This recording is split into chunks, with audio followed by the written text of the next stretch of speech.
Não adianta pedir para o Alckmin falar um discurso mais longo que ele não fala.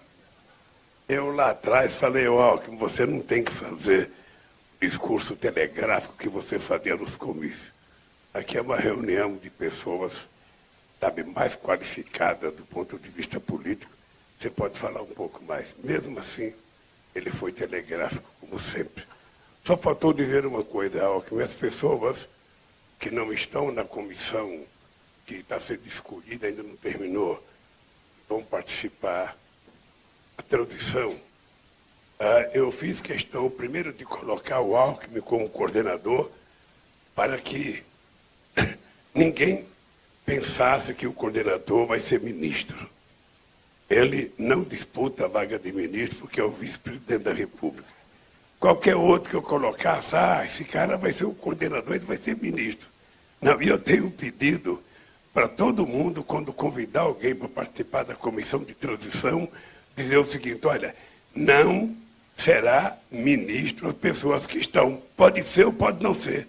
Mas ninguém fique trabalhando como se, eu vou ser ministro porque eu fui escolhido para a comissão de transição. A segunda coisa é que a comissão de transição não decide nada.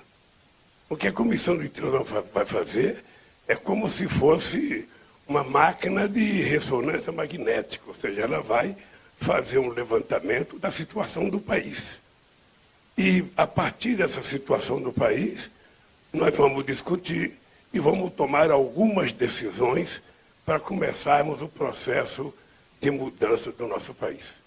Portanto, se alguém quiser contribuir, quiser mandar proposta, tiver alguma coisa, por favor, sabe, não se sintam excluídos, porque não estão na lista das pessoas que estão participando.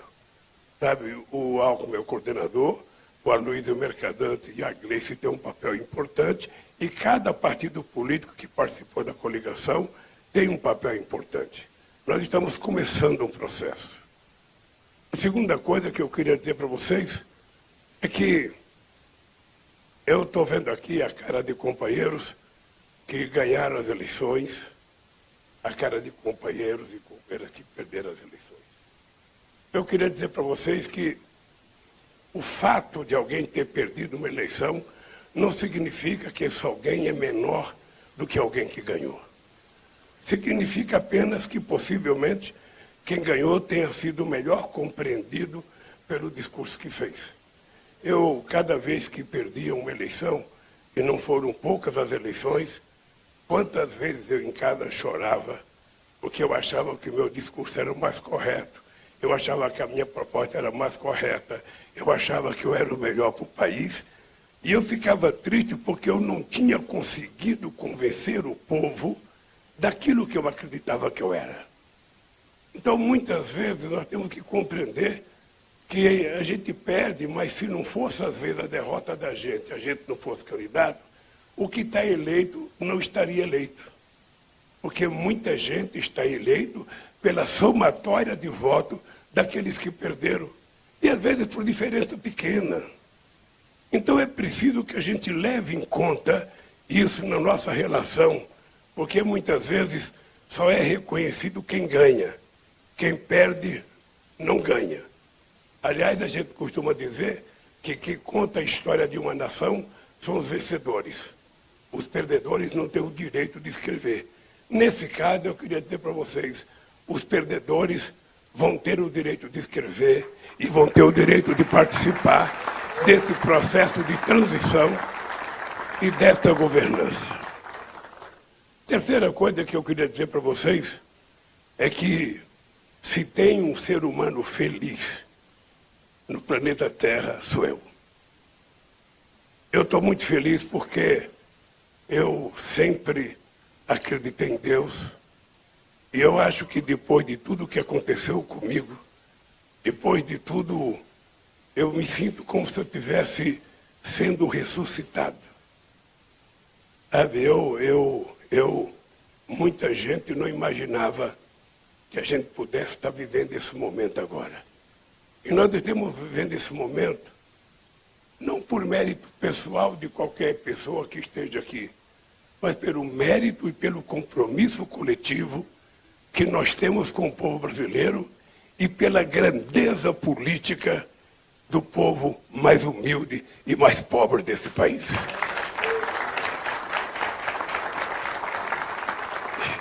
Isso significa que a gente não tem que ter vergonha de dizer que o nosso voto, sabe, é o voto daquelas pessoas que mais necessitam.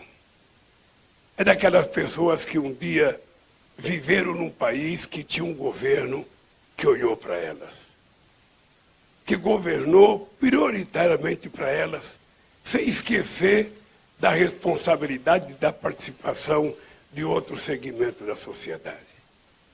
E às vezes eu não fico chateado quando algumas pessoas não compreendem, ou seja, quem nasce no centro de Salvador, quem nasce no centro de Recife, quem nasce no centro de São Paulo, quem já nasce no asfalto, com luz elétrica, com água encanada, sabe, não tem noção do que é fazer política para o povo pobre nesse país. As pessoas não têm noção do significado, sabe, de uma cisterna. Parece uma coisa trivial para quem tem água encanada, quem lava a calçada com a torneira com água potável, quem lava carro com água potável, sabe? Parece bobagem. Por que fazer 1.400.000 cisternas? O que se interessa a economia brasileira? O que isso representa para o PIB? A gente não pensa no PIB quando a gente faz isso. A gente não pensa na economia ou na macroeconomia. A gente pensa na sobrevivência da espécie humana que o Estado tem a obrigação de cuidar e dar a possibilidade da igualdade de condições para as pessoas. E eu acho que vocês e os milhões de brasileiros que votaram outra vez, votaram por conta disso. Votaram porque vocês acreditam que, embora a gente tenha que governar para todos, a gente tem que tratar prioritariamente as pessoas mais necessitadas. A gente tem que discutir o mundo do trabalho.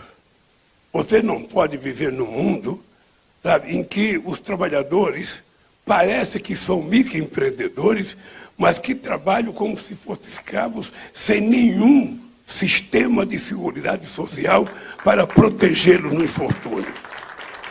Os empresários que ficaram chateados porque nós falamos que vamos rediscutir a legislação trabalhista, a verdade é que nós vamos ter que discutir a relação capital e trabalho no século XXI.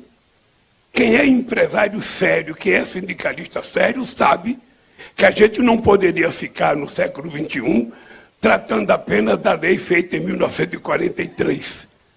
Mas a gente também não pode abdicar daquilo que era conquista e que dava segurança ao ser humano mais humilde.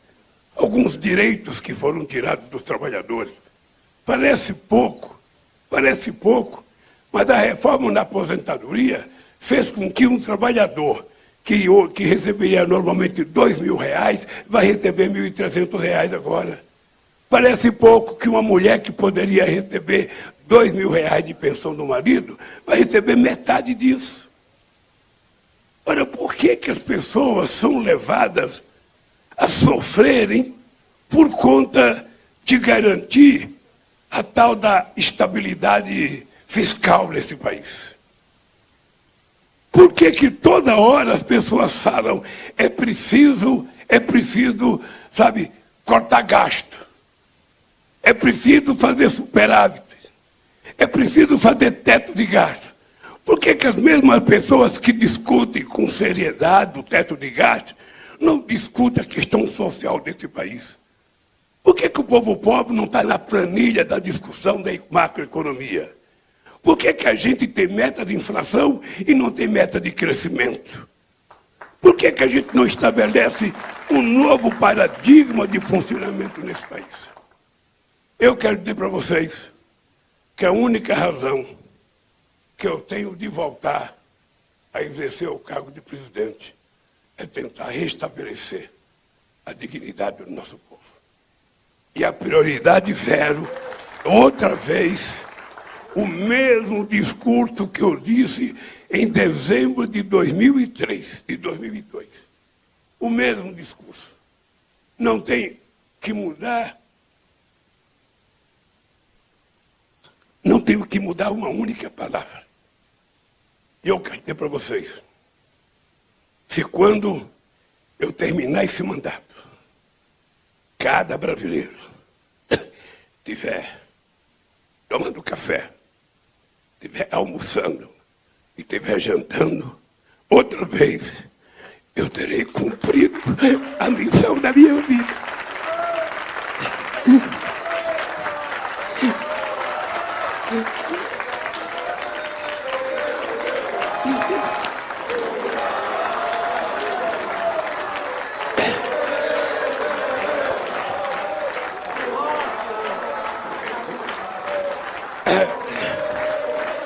Gente, desculpem, mas o fato é que eu jamais esperava que a fome voltasse nesse país. Jamais. Quando eu deixei a presidência da República, eu imaginava que nos 10 anos seguintes, esse Brasil estaria igual à França, esse país estaria igual à Inglaterra, esse país teria evoluído do ponto de vista das conquistas sociais. Esse país teve o impeachment de uma mulher, tomou a mentira de uma pedalada, a pretexto de melhorar esse país. Esse país viveu o maior processo de negação da política que eu conheço na história. Neste país, eu fui acusado das maiores infâmias, sem que o acusador jamais pudesse provar. Eu não tive que provar a minha inocência. Eu tive que provar a culpa de quem me acusou. Eu tive que provar a culpa do Moro. Eu tive que provar a culpa do Dallagnol. E graças a Deus conseguimos provar. E nós votamos por isso. Porque esse país é o terceiro produtor de alimento do mundo. Esse país é o maior produtor de proteína animal do mundo. Esse país pode efetivamente garantir que cada cidadão possa comer. Não há explicação. A única explicação é que falta compromisso dos governantes com isso que é o essencial. A gente se preocupa tanto. Nós temos que garantir uma política fiscal muito séria, porque é preciso pagar o juro com o sistema financeiro. E aqui eu tenho dito durante a campanha, ninguém pode falar de responsabilidade fiscal comigo. Ninguém. Poder falar pode, mas ninguém pode dizer que nesse país tem alguém mais responsável do que eu. Vocês se lembram que quando eu cheguei na presidência em 2003, esse país tinha 12% de inflação. Nós levamos a inflação por cento da meta para 4,5%, que oscilava 2 para cima e 2 para baixo durante todo o nosso mandato. Esse país estava com 12% de desemprego. E vocês se lembram que quando chegou em 2014, esse país tinha 4,3% de desemprego, o menor desemprego da história desse país. Vocês se lembram que esse país tinha uma dívida pública interna de 60,7%. Deixamos a dívida com 37,7%. Vocês se lembram que esse país tinha uma dívida externa com o FMI, em que o ministro Malan, todo final de ano, tinha que ir ao Washington tentar pegar dinheiro para fechar o caixa, e o Brasil era humilhado todo ano, com gente deixando no aeroporto, sabe, do Rio de Janeiro, de São Paulo, para vir fiscalizar as contas brasileiras e dizer o que a gente podia gastar e não podia gastar. A palavra de desenvolvimento não existia, a palavra geração de emprego não existia, era só a palavra fiscal para garantir que a gente pudesse pagar o FMI. E o que aconteceu nesse país? Nós não só pagamos o FMI, como hoje nós somos credores do FMI. E além do que, o Brasil que não tinha reserva internacional, nós deixamos 370 bilhões de reais, que é o que segura esse país até hoje. E mais, o Brasil foi o único país de todo o G20 que durante todo o meu mandato fizemos superávit primário. E eu tive até gente do PT que saiu do PT, porque eu levei o superávit primário para 4,25%, de 3,75% para 4,25%. Porque eu tinha consciência que eu precisava conquistar uma coisa chamada credibilidade, que tem 3 palavras que quem é governo, quem se eleger o governo, coloque na cabeça. Tem 3 palavras sem as quais você não consegue governar. Primeiro é a questão da estabilidade. Primeiro é a questão da credibilidade. Um presidente da República, quando ele fala, é necessário que ele fale para ser entendido, compreendido e aceito como sério o que ele está propondo. Segundo, é preciso garantir estabilidade. Estabilidade. E somente o Estado é que pode tomar decisões de garantir a estabilidade política, a estabilidade econômica e a estabilidade jurídica e a estabilidade social. Terceira, a questão da previsibilidade. A sociedade não pode ser pega de surpresa. Eu vou dar 2 exemplos do que é falta de previsibilidade. Vocês estão vendo que ainda tem na frente de quartéis algumas pessoas inconformadas com o resultado eleitoral. Por conta de toda a denúncia, de toda a fake news, de todas as mentiras contadas sobre o processo eleitoral, de que as urnas eletrônicas não eram sérias. Eu me reporto ao Saddam Hussein, dizendo que tinha que enfrentar os Estados Unidos, porque os Estados Unidos diziam que ele tinha armas químicas e ele não tinha coragem de dizer que não tinha armas químicas. E ontem aconteceu uma coisa humilhante, deplorável para nossas Forças Armadas. Um presidente da República, que é o chefe supremo das Forças Armadas, não tinha o direito de envolver as Forças Armadas a fazer uma comissão para investigar urnas eletrônicas, coisa que é da sociedade civil, dos partidos políticos e do Congresso Nacional. E o resultado foi humilhante. Foi humilhante.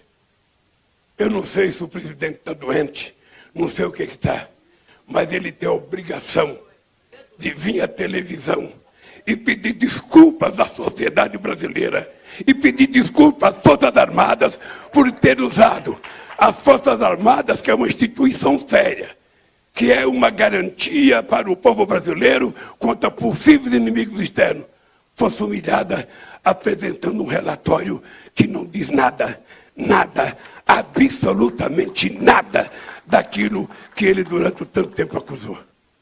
Um presidente da República, ele pode errar, mas ele não pode mentir.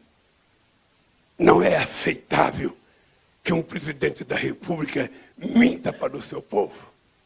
E nós ontem acabamos de provar que um presidente que tinha sido eleito 5 vezes deputado pela urna eletrônica, que teve seus filhos eleitos pela urna eletrônica, colocasse em dúvida a urna eletrônica.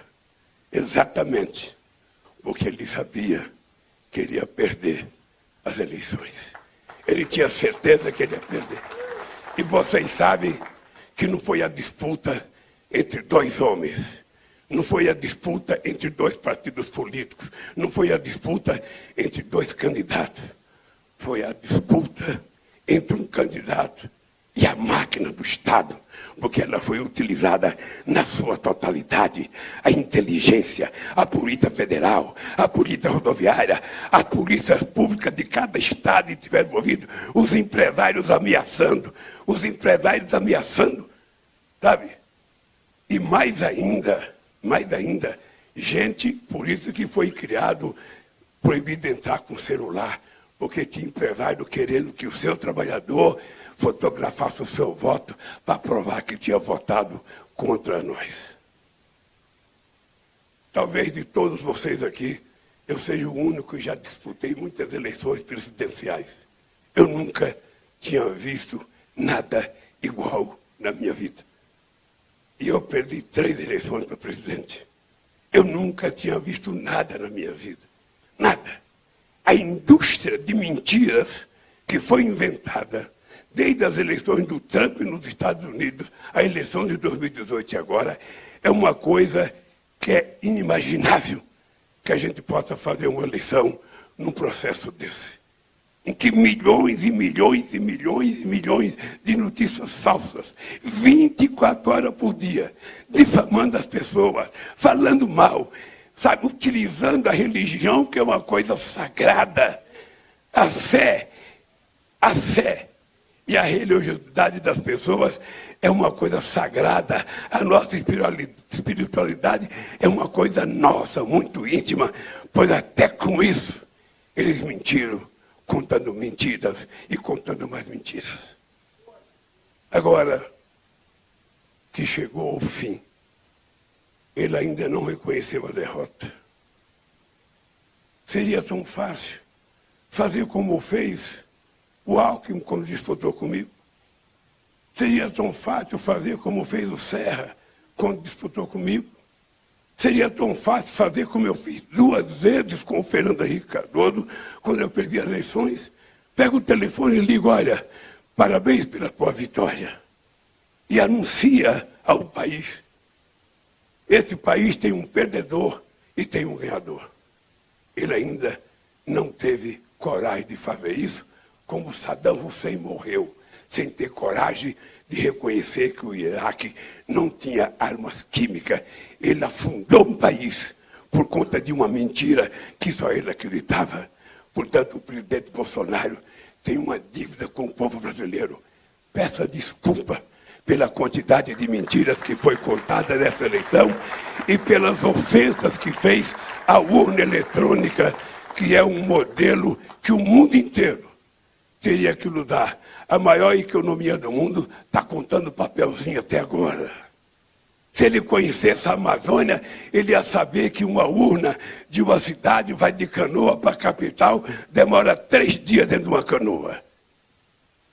Se ele conhecesse o Brasil, ele não recusaria e não ousaria discutir a legitimidade das urnas eletrônicas. Portanto, ontem eu vim aqui para visitar as instituições brasileiras para dizer o seguinte: a partir de agora, vocês vão ter paz, porque vocês não vão ter um presidente desaforado querendo intervir na Suprema Corte, querendo intervir na Justiça Eleitoral, querendo intervir no Congresso. Ou seja, não é possível. Não é possível. Os ministros da Suprema Corte não podem ir num restaurante, não podem ir num cinema, não podem sair de casa. O presidente do Tribunal Eleitoral, que teve uma coragem estupenda, que é um homem que teve um comportamento exemplar, que é orgulho de todo o Brasil. E não me importa se o Alexandre de Moraes é conservador, não importa se ele seja progressista, não importa se ele seja de direita, de centro. O que importa é que ele foi de muita coragem e muita dignidade na lisura e no compromisso de dirigir essas eleições. Então eu fui visitar as instituições para provar: a partir de agora vocês vão ter paz, porque vocês vão ser respeitados, porque esse país vai voltar à civilidade. Por isso eu fui visitar o presidente da Câmara, o Lira, ontem. Muita gente achava que jamais o Lula ia conversar com o Lira. Eu fui conversar com o Lira por uma única razão. Eu sei o que ele pensa ideologicamente. Eu sei que ele é meu adversário. Mas ele é o presidente da Câmara, eleito pelos deputados, e o presidente da República necessita de conversar, necessita de dialogar, porque não é o presidente da República que tem que se intrometer. Quem vai escolher o presidente da Câmara ou o presidente do Senado é da responsabilidade de vocês. Então vocês votaram contra ou elegeram. O dado concreto é que ele é presidente da Câmara e eu fui conversar com ele, da mesma forma que fui conversar com o Pacheco, presidente do Congresso Nacional e do Senado. Eu fui dizer, estamos aqui para provar que nós queremos estabelecer um diálogo entre os partidos políticos. Não venham me dizer, mas e você vai conversar com o Centrão? Eu não vou conversar com o Centrão, eu vou conversar com deputados e deputadas eleitas por partidos políticos que se uniram em determinadas circunstâncias desde a Constituinte. E as pessoas não são obrigadas a concordar comigo. As pessoas não são obrigadas a votar no projeto que eu quero, porque eu penso que é bom. Eu não acho que é errado um deputado querer fazer uma emenda num projeto do governo. O que eu acho errado é o governo achar que ele é tão sabido, que ele é capaz de fazer uma medida provisória que não tenha defeito e que ninguém queira fazer algum reparo. Então nós vamos provar que o nosso governo vai ser o governo do diálogo. Vai ser um governo que vai conversar com as instituições, que vai conversar com o Congresso Nacional e com a Câmara, independentemente de que partido o cidadão tenha sido eleito ou a cidadã. Vamos conversar com cada governador, independentemente do partido que ele foi eleito. Não quero saber se ele gosta de mim ou não gosta de mim. Eu quero saber que ele é governador e foi eleito pelo voto do povo do seu estado, portanto, tem que ser tratado com a mesma deferência daqueles que votaram em mim e daqueles que trabalharam para mim. É assim que a gente precisa governar. Mas eu tenho que conversar com o movimento social. É preciso conversar com o movimento sindical. É preciso conversar com as mulheres. É preciso conversar com o povo negro. É preciso conversar com os indígenas. É preciso conversar com as pessoas que lutam todo santo dia para levar o pão para casa. E o presidente da República tem que conversar. Eu não vou andar, vou andar todos os estados e vocês vão ver que não vai ter uma motociata, mas vai ter muitos abraços, vai ter muita conversa, vai ter muito compromisso com o povo, porque eu sei da minha responsabilidade. Eu disse durante a campanha, só tem sentido eu voltar a ser presidente se for para fazer mais do que eu fiz no primeiro mandato. E eu sei o que o povo pensa. Eu sei. Vocês sabem quando um time está ganhando de 4-0 no primeiro tempo e os torcedores estão todos satisfeitos, rindo, aplaudindo, imaginando que vai ser mais 4 no segundo tempo. E quando chega no segundo tempo, os adversários marcam 4 e empata. Ou seja, você sai com amargor de derrota. Se eu fizer apenas a mesma coisa que eu fiz no primeiro mandato, vai ter o gosto de empate. Vai ter o gosto de derrota, vai ter o gosto de perda. Isso não vai acontecer. Isso não vai acontecer. Quero dizer para os meus companheiros deputados, para minhas companheiras deputadas, para os meus companheiros senadores e senadoras, eu estou com 77 anos de idade, mas quero dizer para vocês que pouca gente de 30 está com a energia e com a tesão que eu estou para governar esse país e para tirar esse país da situação em que ele ficou. Eu digo isso todo dia porque eu quero ser cobrado. Eu não quero um tapinha nas costas. Amigo é aquele que vem e fala a verdade para você. Errou, cobra. Fez coisa errada, cobra. Porque senão a gente não acerta. E é assim que eu quero governar esse país. Eu quero pagar uma dívida social que todos nós temos com o povo brasileiro. Não é só o Estado, somos nós. Nós que tomamos café de manhã, nossos filhos que tomam café de manhã, nós que podemos ir num shopping, nós que podemos comprar o que a gente quiser para comer, nós temos uma dívida. Nós temos que estender a mão para trazer essas pessoas que não tiveram. E não são porque elas são burras, que muita gente pensa, eles são burros. Eles não estudaram, eles não sei das contas. Não, eles não são burros. Eles não tiveram a oportunidade que nós tivemos. Eles não tiveram a possibilidade de ter acesso a uma profissão. Esse país não acreditava na educação. Esse país não acreditava na educação. Eu digo em todo debate, o Peru teve a sua primeira universidade em 1554. E o Peru foi descoberto 8 anos antes do Brasil. Em 1554, ele já tinha... O nosso país foi ter a primeira em 1920. Não porque o governo estivesse preocupado com a educação do povo, é porque o rei da Bélgica ia visitar o Brasil e precisava receber um título de doutor honoris causa. Então eu tenho orgulho.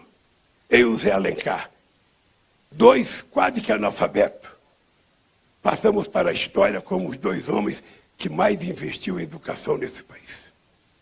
Mas a dívida nossa é muito grande com a educação. Agora mesmo a gente está vendo milhões de crianças pobres, que não têm celular, que não têm computador, que não têm acesso à internet por conta da pandemia, voltaram para a escola menos sabidos do que estavam. E nós precisamos fazer uma verdadeira revolução para recuperar a capacidade, sabe, do aprendizado dessas crianças. Então, o nosso compromisso é muito simples. É reconstruir esse país. A democracia está de volta. A civilidade está de volta. Esse povo vai ser ouvido. Esse povo vai ter o direito de dar palpite naquilo que nós temos que fazer. Quero dizer para vocês que as empresas públicas brasileiras serão respeitadas. A Petrobras não vai ser fatiada. Quer dizer que o Banco do Brasil não vai ser privatizado, a Caixa Econômica e o BNDES, o BNB e o BADA voltarão a ser banco de investimento. Banco de investimento, inclusive para pequenos e médios empreendedores. Porque muita gente, ou de má fé, ou por esquecimento, esqueceu de dizer que foi no nosso governo que nós criamos a Lei Geral da Pequena e Média Empresa e que foi no nosso governo que nós criamos o Simples.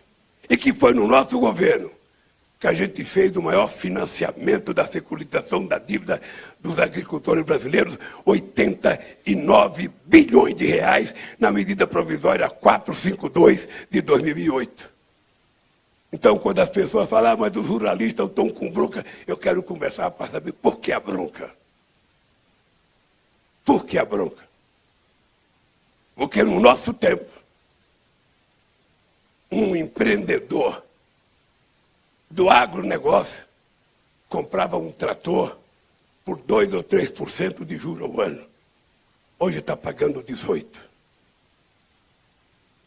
Então eu quero saber qual é a bronca. Quero dizer para vocês que nós não vamos facilitar a compra de armas, mas sim a compra de livro nesse país.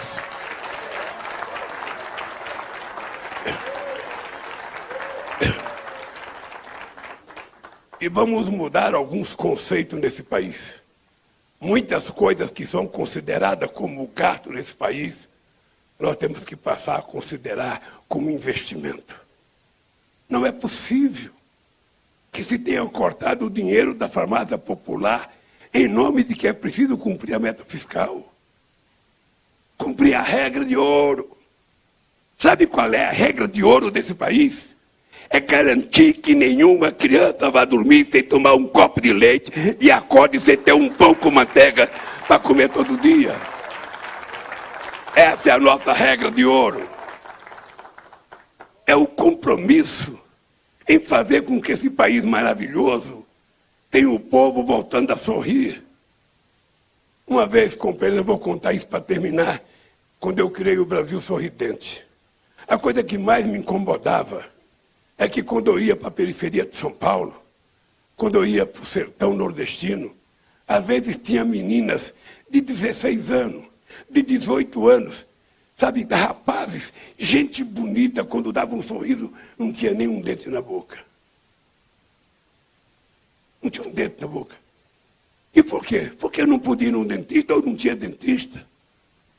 Nós criamos o Brasil Sorridente para que o povo pobre pudesse fazer um tratamento e não perder os seus dentes na infância.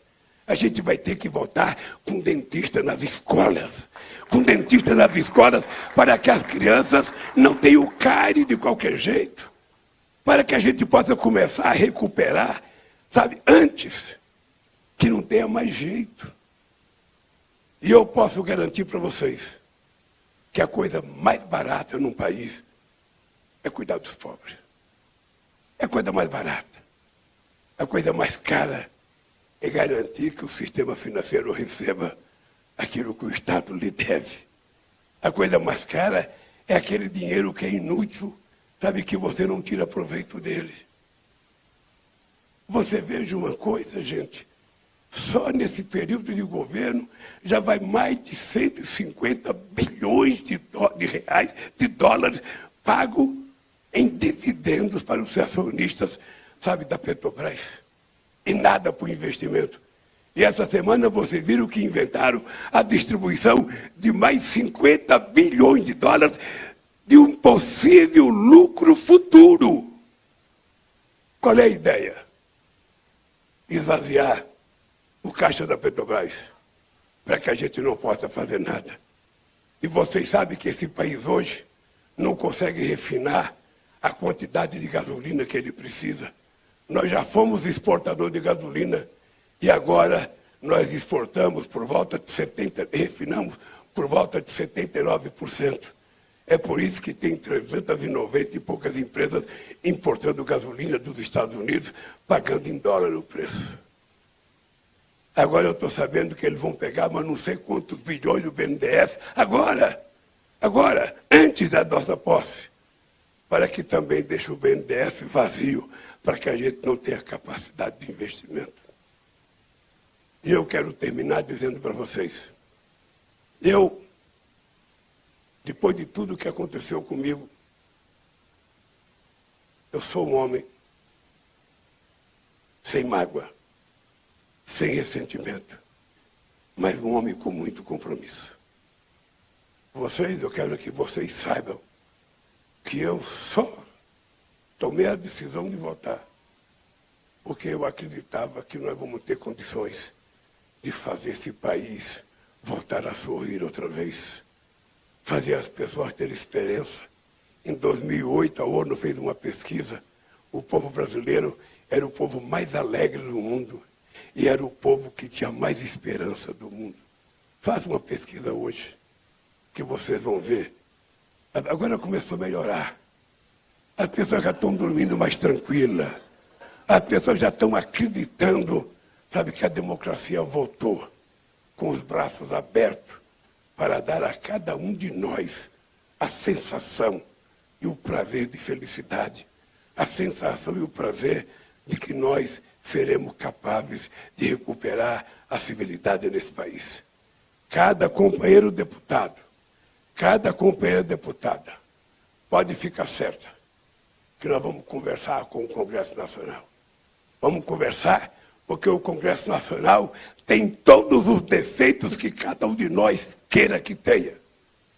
Mas esse país já foi muito pior quando a gente não tinha Congresso Nacional, que ele tinha sido fechado.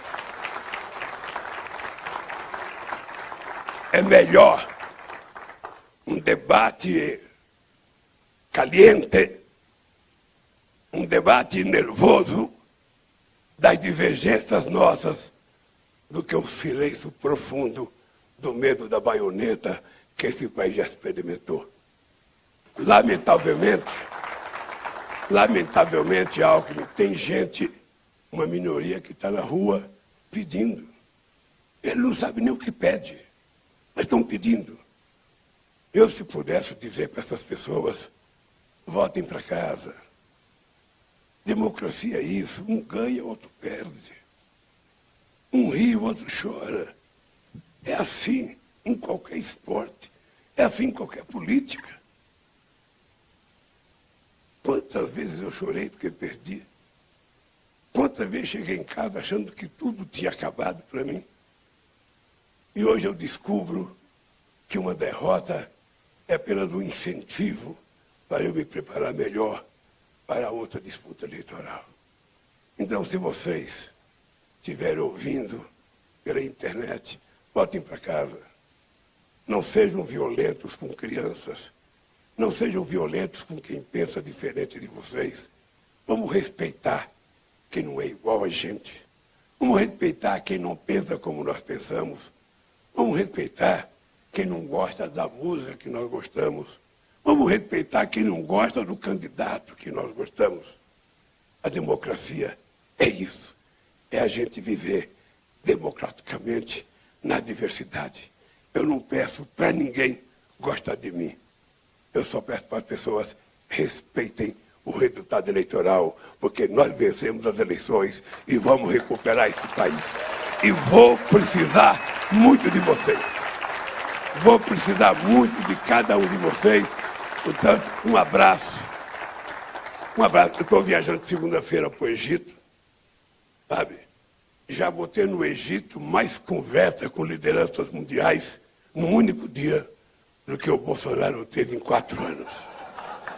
Ou seja, porque uma das coisas que nós vamos fazer é recolocar o Brasil no centro da geopolítica internacional. Vocês não têm noção. Vocês não têm noção. A expectativa que o Brasil está gerando no mundo.